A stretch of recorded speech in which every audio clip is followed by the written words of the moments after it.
Our sun will be conjuncting the fixed star MARKAB on March 14th at 23 degrees and 49 minutes of Pisces, and then the fixed star SCHEAT or SCHEAT on March 20th at 29 degrees and 43 minutes of Pisces.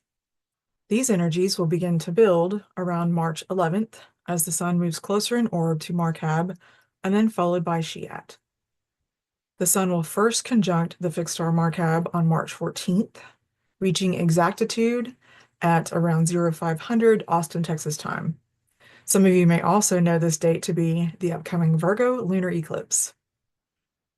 Then the sun will conjunct the fixed star SCHEAT or SCHEAT on March 20th, reaching exactitude around 0300 Austin, Texas time. And these energies will start fading around March 22nd as the sun moves away from the conjunct degrees. Just to let you know, there will be a small gap of a couple of days between these exact alignments.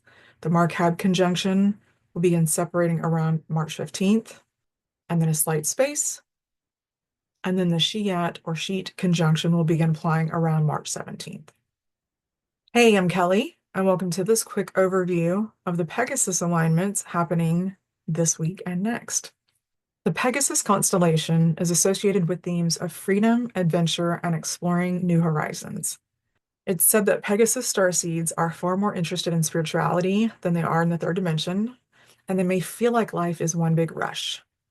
They are interdimensional travelers who are able to access different realms, and they travel there to help others access their cosmic origin and blueprint. These interdimensional problem solvers have some unique gifts and challenges, which we'll touch on in this video. If you've ever heard the phrase, be in this world but not of it, then you'll understand what I mean when I say that Pegasus Starseeds are in this world but not fully of it. If you've ever met a horse, an actual horse, if you've worked with horses or you've been around them at all, then I hope this makes sense to you. As I was making my notes for this video, I heard interdimensional problem solvers. And boy, if that isn't true, a good friend of mine definitely embodies this phrase. And I just thought she was very Leo. But once I read her chart, I saw some very beautiful layers to her story. Pegasus is definitely one of her strongest soul expressions in this life. Think of Pegasus as the adventurer. When you have the soul of a race car and the heart of Mother Teresa, it makes for quite the interesting set of characteristics. For all you Pegasuses, Pegasi? What's the plural of Pegasus? For all of you Pegasus Starseeds, whenever you decided to drop down into this physical incarnation as a human, think of it as having the same driver, your soul, but a different vehicle, the human form. Y'all wanted to just play around with the gear and try out this different physical form, this different incarnation, and see what it's like. See what this vehicle can do. Yet for all of the energy and adventure and courage and spirit that Pegasus Starseeds, the frequency is associated with, your presence can fill an entire room without taking up space. Sit with that for a moment. You don't need to have Pegasus alignments in your chart to work with this transit. Whether you want to meditate or simply attune yourself to this transit, some of the key energies available during the alignment include cosmic adventures that may involve interdimensional travel, lucid dreaming, and meditation. Wee-haw. If you choose to meditate during this alignment to go deeper into the energies of the Pegasus star system and their frequency, some of the key messages for this alignment include setting boundaries is an act of self-love. Emotional regulation is important for well-being. And these are part of your inner process towards enlightenment. And if you do have natal alignments to Pegasus, you may feel them stronger in the area of life where these alignments sit in your natal chart, meaning the houses. For example, I have SCHEAT or SCHEAT. I'm going to get this wrong every time. I have SCHEAT conjunct my natal Lilith. MARKAB or MARKAB, squaring my natal Mercury, and SCHEAT, SCHEAT. We're just going to say SCHEAT. Trine my North Node. And I'll be straight with y'all, I didn't remember all of the aspects that I had to Pegasus until I was making my notes for this video. And I checked back through my extended chart and was surprised to find that I had these other ones. I thought I had like one or two, but I didn't remember seeing it as much in my chart. And once I saw that and I remembered, I just laughed at how on the nose some of these things we're going to touch on today seem to be, like boundaries and emotional regulation. But I really have worked hard on my stuff over the years, as I would imagine most of you watching this video have, doing your work, your personal work, as they say. So I've worked hard on my stuff over the years. And I try to be more patient now in life, although some days I try harder than others. As with any alignment, it's important to remember that the fixed stars will express differently through each of the planets, and they will vary even more based on the aspects that they have to other planets and points in your chart. So there's a lot of variation from chart to chart, as you know. And without seeing each individual chart, I can only offer an overview of the Pegasus energies and how they may manifest through each of the houses, which is what we're going to cover today. That said, let's get to it. Let's look at the Pegasus Starseed energies through the houses, as well as the energies of this alignment that will be activated and or enhanced in the coming days and weeks.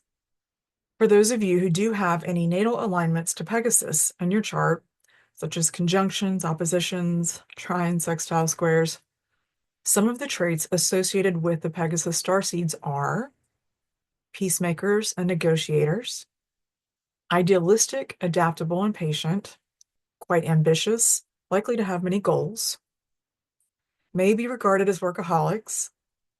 They're family-oriented and can be quite private. They often prefer to take the role of listener.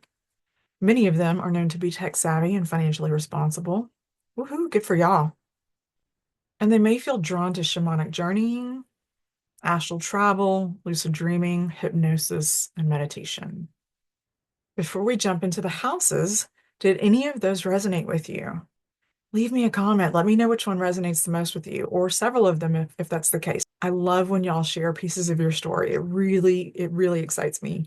Now, along with the many beautiful qualities associated with Pegasus Starseeds, there are a few challenges, surprise, surprise, that you may experience through your own natal chart or progressed chart even. If you work with that, relocation chart, things like that. So if this is showing up in your chart somewhere, you might be experiencing some of the challenges as well as the gifts. Let's take a quick look at the challenges though. Some of the Pegasus starseeds from the fixed star MARKAB may feel some of these challenges a little bit more strongly than the ones from SCHEAT. MARKAB shares its energy with Mercury and Mars, giving the same fire-like traits for souls to grow from. MARKAB starseeds often deal with lessons of rage and loss of emotional control, especially when they're younger. They also experience opportunities to learn boundaries, setting boundaries for themselves as well as for others. And to tie it all together, boundaries and emotional regulation together are part of this total inner process that moves this star frequency towards enlightenment. These lessons of MARKAB I am very familiar with. But the reason that I bring this up is to actually highlight a point that I get to share with a lot of my clients during their sessions.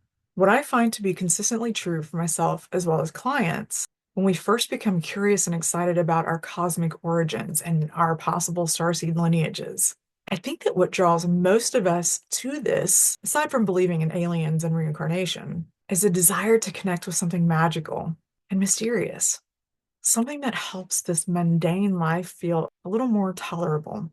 In other words, we want to know what our unique soul gifts are and how that relates to our life purpose and why we came here, right? When I was still going through the QSG practitioner certification course with Julia, mouthful, I remember on this call one time, we had a Q&A call, and one of the fellow students, I don't remember her name, I'd love to give her credit for this, but she shared a quick story about asking her spiritual mentor, what's my purpose, right? You know, it's a question that most of us have at some point on our journey, on our spiritual journey, right? And her mentor said to her, wherever you go, your energy is needed. I love that. I thought that is so applicable to anyone at any time. And it's very easy to remember. So when you feel caught up in the details, am I missing them and am I getting them right? if you find yourself feeling overwhelmed with all that needs to be done, all that you want to do, all of the chaos and drama and just life, right? If you just remember that one thing, wherever I go, my energy is needed. It doesn't matter how you choose to express that. If you're present in the moment and you're looking for opportunities to be of service, to be compassionate, to empower someone, to support someone, to lift someone up, that is soul purpose. That's the best that anyone can do at any given time. It doesn't matter if you're a firefighter, a teacher, an addict struggling with sobriety, an inmate. I worked with inmates for 5.5 years. Wherever you go, your energy is needed. If you just remember that, it doesn't matter. The details of that become less relevant. I hope that helps. My point here is that for all of the amazing traits and gifts and abilities that come from our star families and our star lineages, most of what comes through in the sessions is really about validating a lot of what is natural to them. What I find quite often is that when I share with a client some of the starseed gifts and traits and skills and all the fun stuff that people come to the galactic astrology for and come to these videos for, right? When I share those specifically in readings, I love to see those aha moments when they realize, hey, I'm already doing that. It's already a part of who I am and how I show up.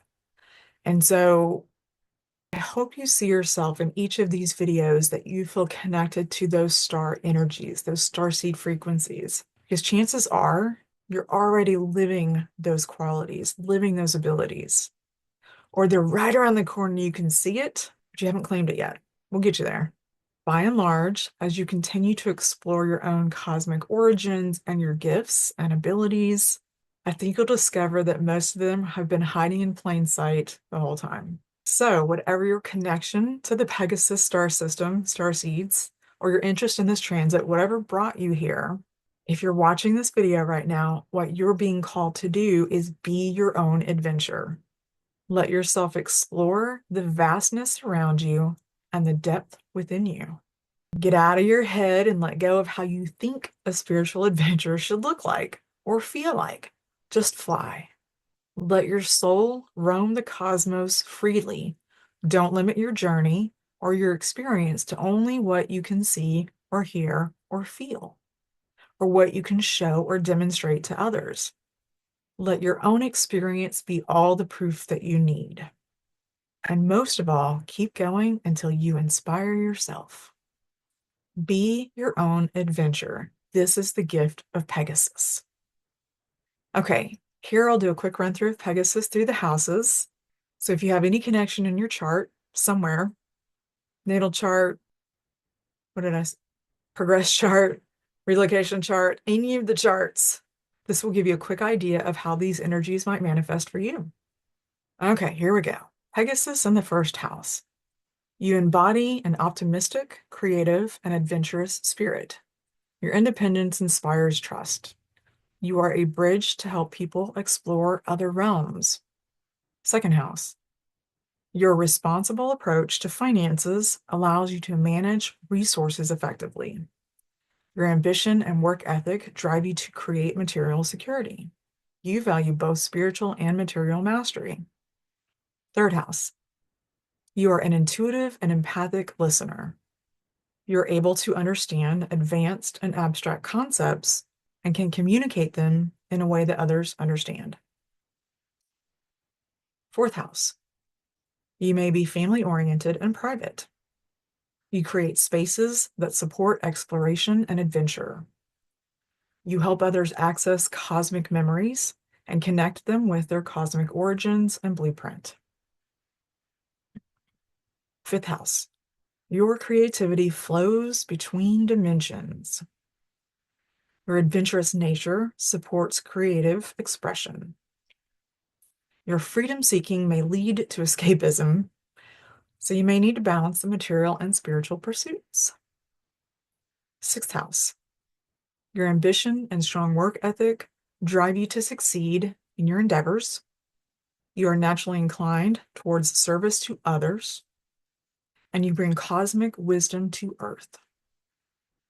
7th house. Your partnerships honor spiritual freedom. You seek partnerships that enhance independence. And you support partners with optimism, listening attentively, and deep caring. 8th house. Your wisdom guides cosmic journeys. You naturally access other realms through meditation, journeying, dreaming, and or hypnosis.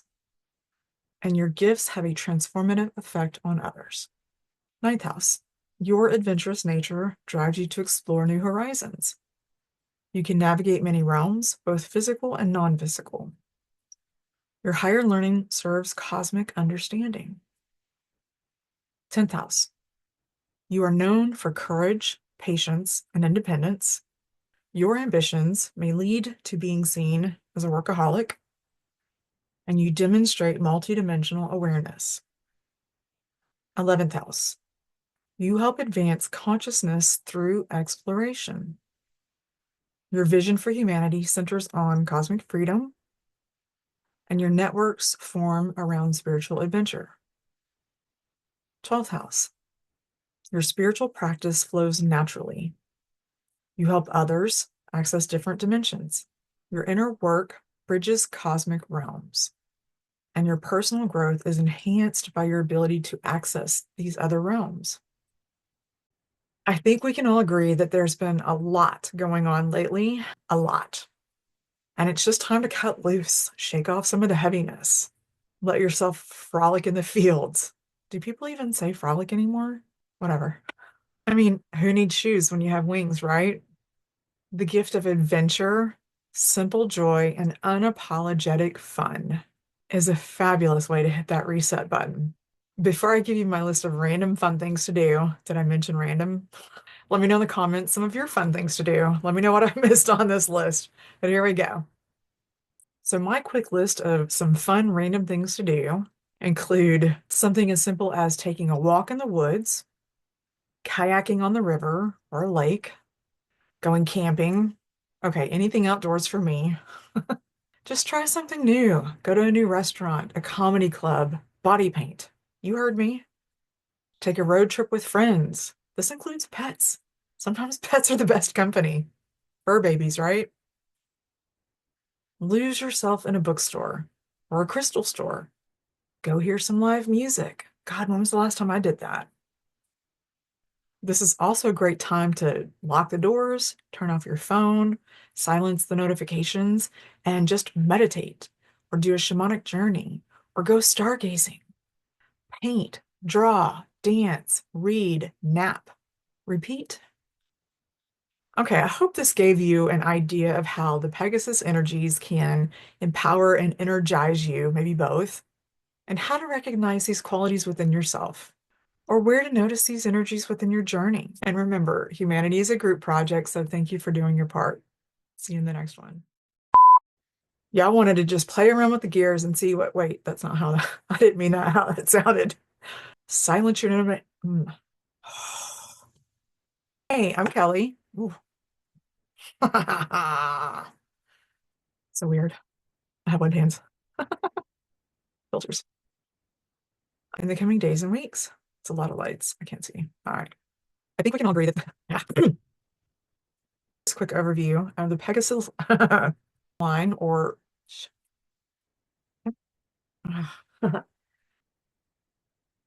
that's sexy. Or a museum.